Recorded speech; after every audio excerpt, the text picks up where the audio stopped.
cynicism, skepticism. But do you also get the sense that there's some cynicism about whether these pledges are real, and the reality is there are some real challenges. So we're pretty clear on what you can't do.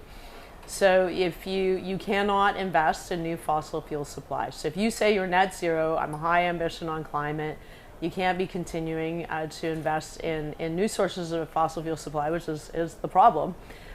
Two, you have to cover all your emissions. You can't just say that you're reducing your emissions, but you're only covering part of them. That includes your suppliers. You need to be working with your suppliers to reduce emissions. You can't just buy cheap credits, often with low integrity, instead of reducing your own emissions. You actually have to do the work.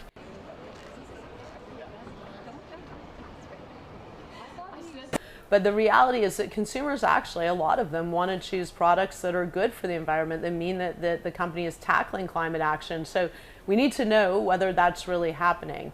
If you're a young person looking for a job, we know young people want to know who's a climate leader, and most of them don't want to work for climate laggards. Airline group, McDonald's has net zero restaurants. The reason you're seeing everyone from oil and gas companies to consumer goods companies to banks saying they're net zero is because they think that that's good for business. But now they're going to be held to account, and that is both by being required to do the work, but also be transparent about it, report publicly.